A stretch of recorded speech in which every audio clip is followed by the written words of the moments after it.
तुम्हाला सोप्या शब्दात सांगितलं तर महाराष्ट्रामध्ये कोणकोणते पक्ष आहेत त्याची यादी करूया. तर महाराष्ट्रात पक्ष आहे शरद पवारांचा. तुम्ही म्हणतानाच म्हटलं की शरद पवारांचा. मी असं नाही म्हटलं की तो कार्यकर्त्यांचा पक्ष, शरद पवारांचा पक्ष. त्यामुळे त्या पक्षामध्ये नंतर कोण अजित पवार, नंतर कोण सुप्रिया सुळे ठरलेलं आहे. कार्यकर्त्यांना काही चान्स नाही. परंतु मग आता रोहित पवार, आता आणखी कोण कोण बोलू त्यांचे असतील. त्यामुळे त्या एका शरद पवारांनी पक्ष चालवायचा. मग दुसरा पक्ष कोण?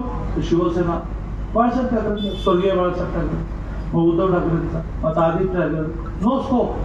बाकी त्याने जय भारत माता की जय, उद्धवजी तुम आगे बढ़ो, आपण बोलो हम तुम्हारे साथ, उद्धवजींचा पक्ष. बरोबर ना. मग महाराष्ट्रातला मनसे कोणाचा? महाराष्ट्र नवनिर्माण मनसे, राजसाहेब. नथिंग, म्हणजे काय गडबड नाही, राजसाहेब जे बोलतील ते करायचं. मग जरा थोडं देशात जाऊ. मग देशामधला मुलायम सिंग यादवांचा पक्ष कोणाचा? मुलायम सिंग यादवांचा. मुलायम सिंग यादव, अखिलेश यादव. मग लालू यादवांचा, लालू यादव, आता तेजस्वी यादव. मग आणखी घेऊ केजरीवाल, केजरीवाल त्याची बायको. भारतीय जनता पार्टी कोणाचा? तर कोणाचा? अडवाणींचा नाही, अटलजींचा नाही, मोदीजींचा नाही, कार्यकर्त्यांचा पक्ष. एक एक नेता आला, त्यांनी नेतृत्व दिलं, देशाचं समाजाचं काम केलं, काळाच्या पडद्यावर निघून गेले. अटलजी गेले. अटलजी हे असे पंतप्रधान होते, असे नेता होते की अनेकांना प्रश्न पडला की पक्षाचं काय होणार. दुःख सगळ्यांनीच म्हणत होतं, पण तो पक्ष चालत राहिला.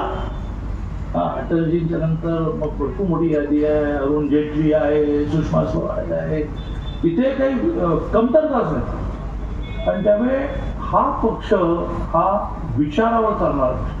कुठला विचार?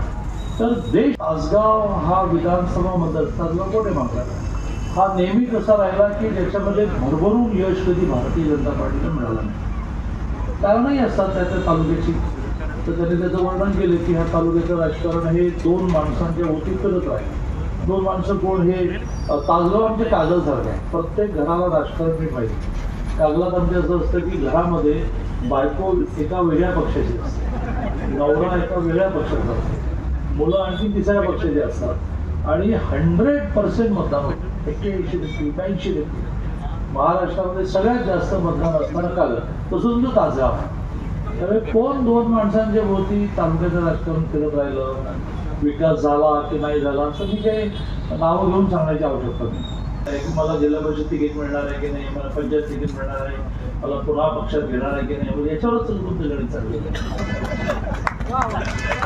त्याला मला वाटतं की थोडी झोप लागली तुम्हाला, पण बरोबर योग्य वेळेला ठीक आहे. मी खूप झोपेची सावध असणारा राजकारणी, त्यामुळे माझ्यावर केसेस त्यामुळे मला असं वाटतं की येणाऱ्या नगरपालिका पंचायत समित्या मी 14 ते 19 8 खात्याचा मंत्री होतो. त्यावेळेला तासगाव नगरपालिकेत पायावर काम करण्याच्या बाबतीत घराघरात गेलो, घराघरात गेलो. नाही यश जास्त मिळालं मला. अगदी प्रत्येक गल्ल्या गल्ल्यात मी करू. यावेळेला पण करू, चांगला उमेदवार काढा मी यावेळेला पण करू. आणि कधीतरी संकल्प करूया किंवा भारतीय जनता पार्टी विजयी करायची. त्यामुळे